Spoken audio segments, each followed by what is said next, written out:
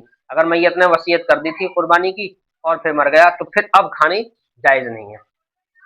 کل گوشت وغیرہ کا صدقہ کرنا چاہیے، نیز نظر مانی ہوئی قربانی کا گوشت بھی کھانا جائز نہیں، سب کا صدقہ کر دے۔ اگر کسی نے نظر مانی تھی، نظر کا مطلب یہ ہے کہ کسی نے یہ کہا کہ میرا فلاں کام اگر ہو گیا تو میں ایک اللہ کی راہ میں ایک قربانی کروں گا، اور پھر وہ کام ہو گیا اور اس نے قربانی کی نظر پوری کرنے کے لیے، تو پھر اس قربانی کے گوشت کو کھانا جائز نہیں ہے، وہ سب کا سب صدقہ خیرات کرنا پڑے گا۔ ہاں، لیکن ہمارے یہاں اتنی مہنگی نظر کون مانتا ہے؟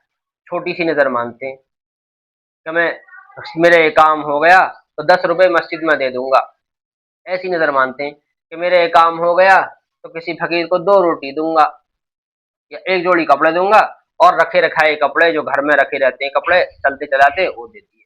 تو اتنی مہنگی نظر ہمارے ہاں کون مانتا ہے؟ تو حالانکہ نظر نظر ایسی ماننی چاہیے جس میں جس کے کرنے میں ثواب بھی زیادہ ملے۔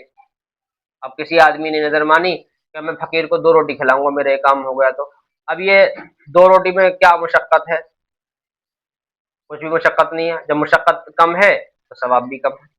اور اگر یہ نظر مانی کہ میں اللہ کی راہ میں قربانی کروں گا اگر یہ کام ہو گیا، تو اب یہ نظر ہے، اب یہ نظر دیکھو کتنی مہنگی ہے، یہ 8-10 ہزار 15 ہزار روپے کی تو نظر پوری ہو گئی ہے، اور اس کے بعد میں پھر تو اس کو اتنے ہی دل سے پھر کرے گا بھی پھر۔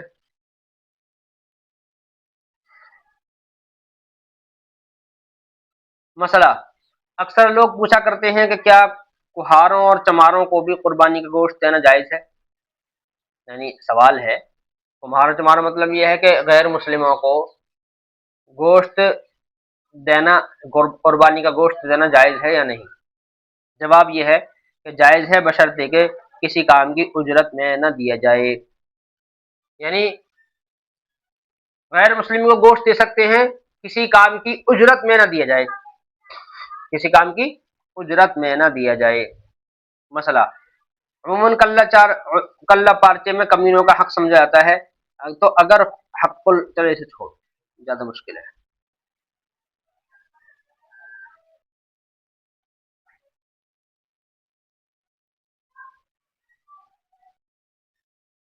اگر قربانی میں چند آدمی شریک ہوں اور سب کے سب اس بات پر راضی ہوں کہ گوشت کو بانٹا نہ جائے بلکہ ایک ہی جگہ پکا کر کھایا جائے یا تقسیم کیا جائے یا کسی کو دے دی جائے یا صدقہ کر دی جائے، تو یہ جائز ہے، لیکن اگر ان میں سے کوئی بھی اس کے خلاف ہو اور وہ اپنا حصہ بانٹ کر لینا چاہتا ہے تو تقسیم کرنا ضروری ہے۔ مطلب یہ ہے کہ قربانی 7 آدمیوں نے مل کر ایک بڑے جانور میں قربانی کی، اور ساتوں نے مشورہ کیا بھائی ہم ساتوں اس قربانی کو صدقہ کریں گے، یا ساتوں ہم خیرات کریں گے، تو ایسا جائز ہے، تو ایسا جائز ہے، تو ساتوں، لیکن اگر ان میں سے ساتوں میں سے اگر ایک نے بھی یہ کہا کہ بھئی میں صدقہ نہیں کروں گا، میں تو اپنا حصہ لوں گا، تو پھر اس کا حصہ دینا ضروری ہے۔ مسئلہ، قربانی کا گوشت اس کا حصہ دینا ضروری ہے، 7 جگہ اس کو بانٹا جائے گا، اس کا حصہ نکالنے کے بعد پھر باقی 6 اپنا کچھ بھی کریں وہ۔ مسئلہ، قربانی کا گوشت اندازے سے بانٹنا جائز نہیں، وزن کر کے برابر بانٹنا ضروری ہے، اگر کسی حصے میں کمی بیشی ہوگی تو سود ہو جائے گا، اور سود لینا دینا کھانا سب حرام ہے، تو ضروری ہے کہ تول کر تقسیم کیا جائے۔ مسئلہ، قربانی کے جانور کی رسی اور جھول کا صدقہ کر دینا مستحب ہے، اور اگر فروخت کر دی ہو تو اس کی قیمت کا صدقہ کرنا واجب ہے، لیکن جانور کی رسی وہ رسی کہلائے گی جو بیچنے والے جانور کے ساتھ خریدنے والے کو دیتے ہیں۔ رسی وغیرہ کو خود بھی استعمال کر سکتا ہے اور کسی کو ہدیے میں بھی دے سکتا ہے، لیکن فروخت کرنے پر قیمت کا صدقہ کرنا واجب ہو جاتا ہے۔ سمجھے؟ یعنی جب جانور خریدا تو جو رسی اس کے گلے میں ڈلی ہوئی آئی تھی، وہ رسی اس کا صدقہ کر دینا ضروری ہے لیکن بیچنا جائز نہیں ہے، اور اپنے استعمال میں بھی لے سکتا ہے۔ اگر بیچ دی تو اس کی قیمت کو کسی کو ہدیہ دے،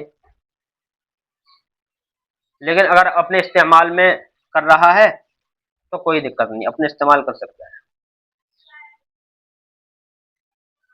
قربانی کا گوشت بھنگی اور جمع دار کو دینا بھی درست ہے، یعنی وہی مطلب ہو گئی، اگر کسی یہی سب غیر مسلم اس کے اندر آ گئے، کسی بھی غیر مسلم کو قربانی کا گوشت دے سکتے ہیں، لیکن اگر وہ اس قربانی کا گوشت لینا پسند نہیں کرتا ہے پھر نہیں دینا چاہیے۔ بعض غیر مسلم گوشت نہیں کھاتے، پھر نہیں۔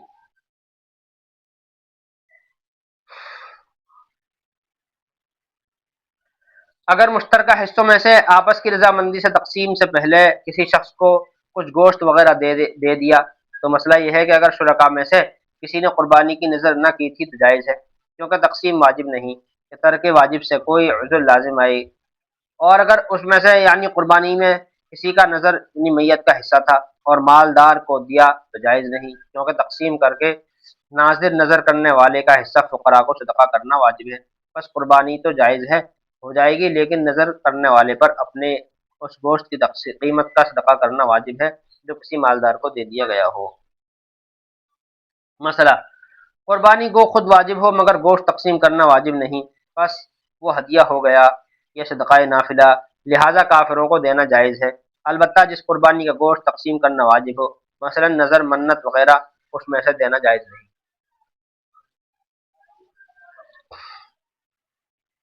کوئی واقعی مصلحت ہو تو غیر قوم کو قربانی کا گوشت دے سکتے ہیں، مگر بہتر نہیں، کیونکہ مسلمانوں میں غربا کی کمی نہیں ہے۔ یہ کہہ رہے ہیں کہ مسلمانوں میں جو غربا ہیں ان کو دینا چاہیے، اور غیر مسلم کو دینا بہتر نہیں، پہلے جو مسلمانوں میں غریب ہیں ان کو دے۔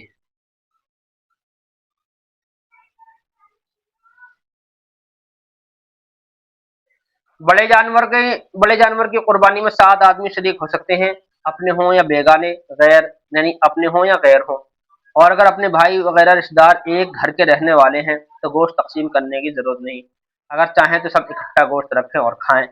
شامی میں اس کی تصریح ہے، مثلا میرے گھر میں 7 آدمی ہے، گھر میں ایک میرا حصہ ہو گیا، ایک میری بیوی کا ہو گیا، ایک میرے ابو کا ہو گیا، ایک میری امی کا ہو گیا، 4 ایسے ہی، اور اس طرح میری کوئی بالغ اولاد ہے اس کی طرف سے ہو گیا، ایسے کر کے ایک ہی گھر میں سے 7 آدمی ہیں، اب وہ رہتے بھی ایک جگہ ہیں تو پھر تقسیم کرنے کی پھر ضرورت نہیں، کیونکہ وہ تو ایک ہی جگہ رہیں گے، ایک ہی جگہ پکائے گا، ایک ہی جگہ کھائیں گے، تو پھر تقسیم کرنے کی ضرورت نہیں۔ اور اگر تقسیم کریں اور نہ کریں تو کچھ حرج نہیں۔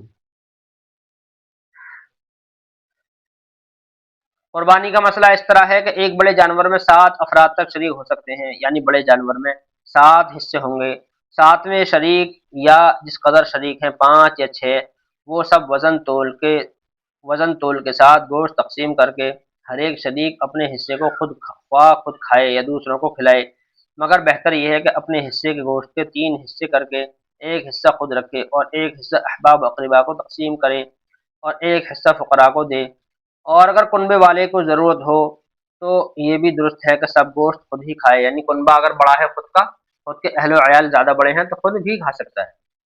مسئلہ، 1/3 گوشت صدقہ کر دینا مستحب ہے، لیکن عیال دار اور قبیلے دار شخص کے لیے بہتر یہی ہے کہ صدقہ نہ کرے، اپنے اہل و عیال کے لیے تمام گوشت رہنے دے۔ قبیلے دار ہے یعنی بہت سارا اس کے ذمہ ہے پریوار، تو پھر خود ہی رکھ لے سارا۔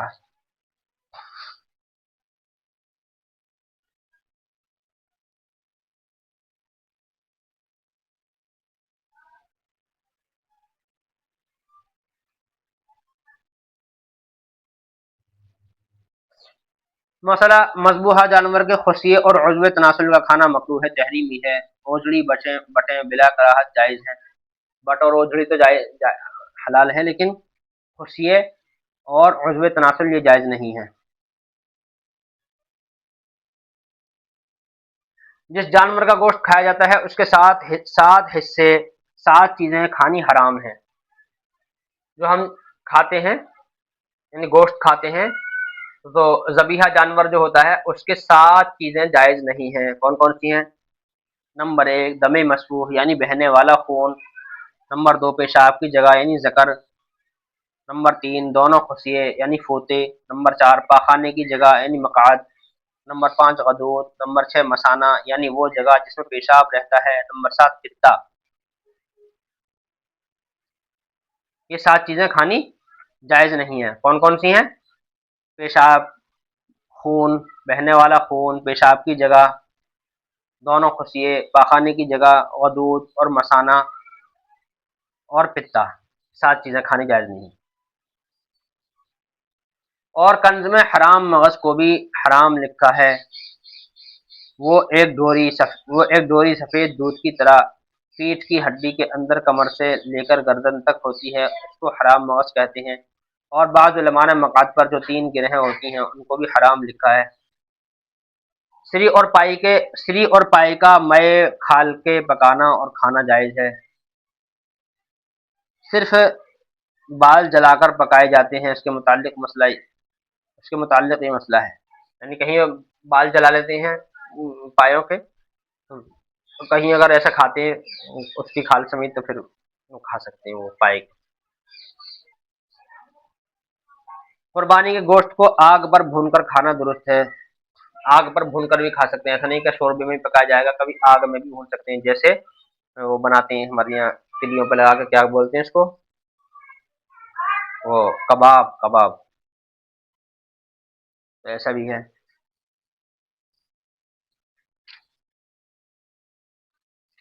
گوشت کا دھونا، ذبح کے بعد جو گوشت جانور سے علیحدہ کیا جاتا ہے، کیا اس کو پاک کر کے پکانا چاہیے؟ جواب حامد و مسلح، اس کو دھونے کی ضرورت نہیں، وہ ناپاک نہیں ہوتا، یعنی ذبح کرنے کے بعد جو گوشت ہوتا ہے وہ ناپاک نہیں ہوتا، پاک ہی ہوتا ہے۔ مطلب یہ ہے کہ اگر دھونا چاہے تو دھو سکتا ہے، لیکن ناپاک سمجھ کر پاک کرنا غلط ہے، کیونکہ وہ پاک ہے۔ لیکن دھونے میں یہ ہے کہ وہ بال لگ جاتے ہیں، یا مٹی کے ذرات لگ سکتے ہیں، مکھیاں بیٹھ جاتی ہیں، تو اس لیے اس کو دھونا چاہیے، لیکن یہ نہیں کہ یہ ناپاک ہے، ناپاک نہیں ہوتا، خون تو اس کا نکل گیا تو ناپاک نہیں ہوتا، وہ پاک ہی ہوتا ہے وہ۔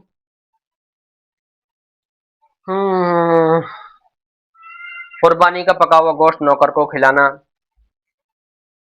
کھلا سکتے ہیں۔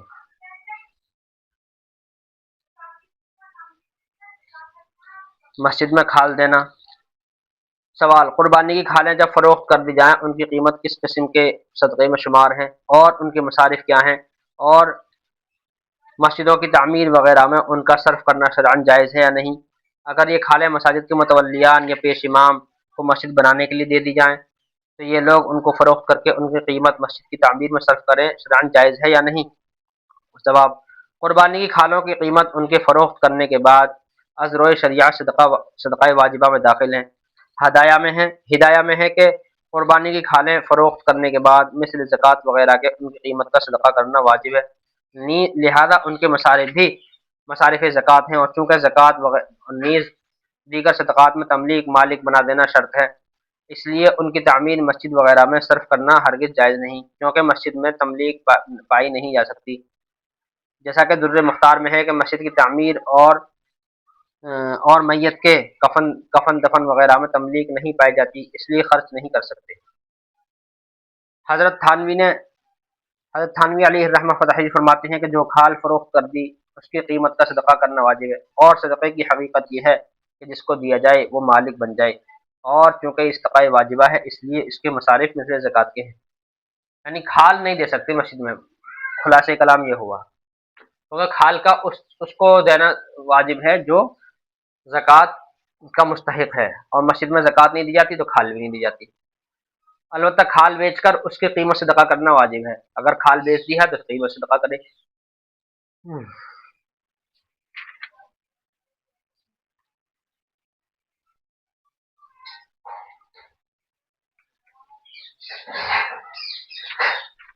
چلیے آج اتنا ہی، کل پڑھیں گے انشاءاللہ۔